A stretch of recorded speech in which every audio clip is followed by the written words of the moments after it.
when we are configuring trunk links, we first have to make sure that we're properly getting a trunk. So switch port mode is the structure for how we want the port to behave with regards to trunking.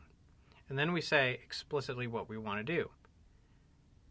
Trunk, perhaps, switch port mode trunk, or switch port mode dynamic auto or desirable. So I would say switch port mode dynamic desirable also works. Reading syntax is kind of fun, isn't it? Sometimes tricky.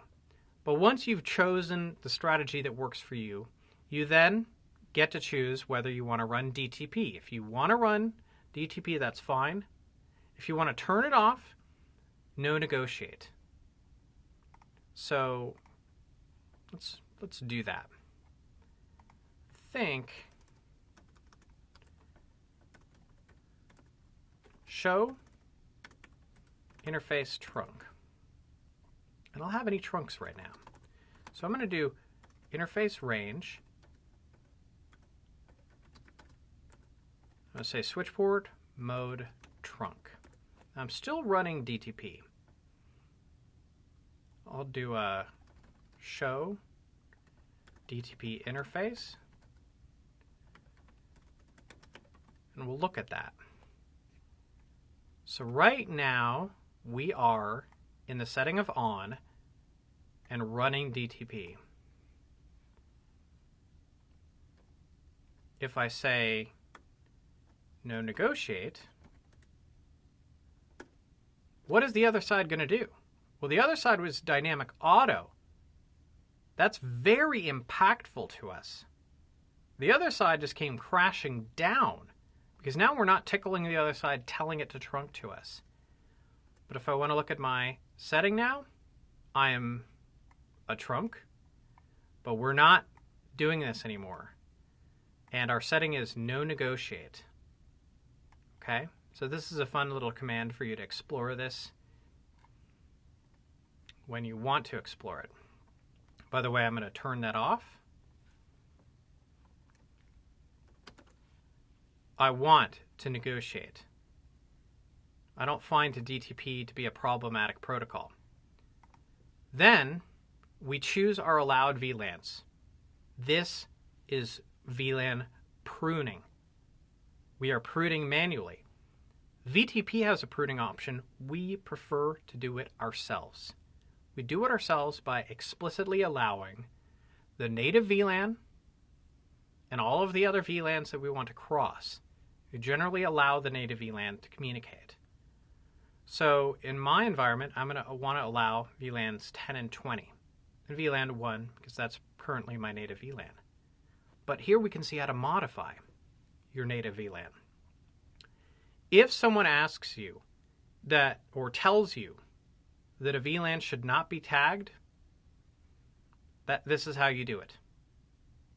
Say you're in testing. They say, this VLAN should not be tagged. Set it to VLAN 99, or set the native VLAN. Set the native VLAN to that VLAN that should not be tagged. And so let's deploy our own environment with regards to trunking. So I'm going to do a show interface trunk. And right now, all of my VLANs are allowed. But I can say switch port trunk. It's trunk, not mode, because I'm modifying a trunking attribute.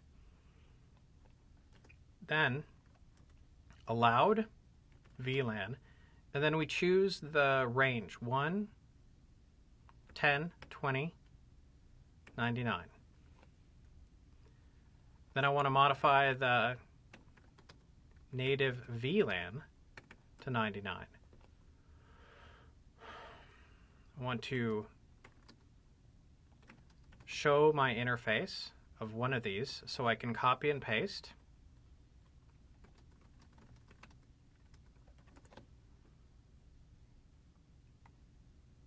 That's the config that I want for all of my ports. I'm going to make it really consistent now. So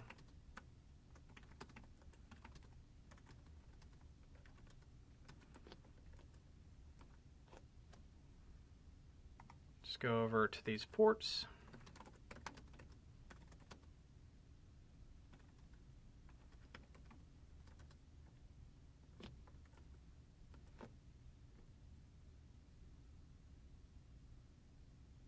Oh, great point. Now, DSW1 is a chassis that supports multiple encapsulation types. So what I'm going to have to do is this. I'm going to have to modify my trunk encapsulation. Now, the other choice is ISL. But I have to explicitly tell it you need to be .1Q. This is the assumed trunking technology, and it has been for the last 2 iterations of this course, by the way. So now I'm going to repaste that same information. It's going to take it. Then, because I don't want to retype, I'm going to look at that output, copy and paste this new output, and notice the encapsulation comes before, which is great. And you can notice, by the way, CDP has detected a native VLAN mismatch. Beautiful. Another benefit to running CDP. It even has the parenthetical, hey, that other side has 99. I'm expecting it to be VLAN 1. And it's yelling at me. Great. Thank you, CDP. Thank you. And hopefully I can get through the syntax. Make it a little easier to type while I'm getting error messages. But they're error messages that we caused, and we're going to fix them right now.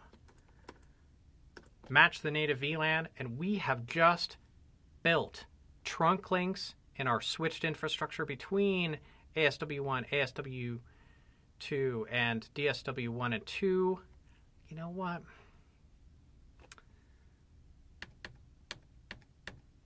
I'm going to also trunk between these 2 switches. I could have done a comma delineation for the ports. There's a way to do that, but I didn't get the opportunity. By the way, notice how disruptive this is to your interfaces. Some people like to do a shut, no shut. Okay, so I just have to type blindly here. Oh, it stopped. Great. Okay, so now we have our switched infrastructure, our trunks in place. So it took a little bit of time, but a meticulous configuration could be copied and pasted to the other devices in your environment. By the way, remember that you may need to do another command, switch port, trunk, and cap. And your big choice is 802.1q. Okay? So knowing how to configure trunks is going to mean that you know how to bind your VLANs and your switch fabric together.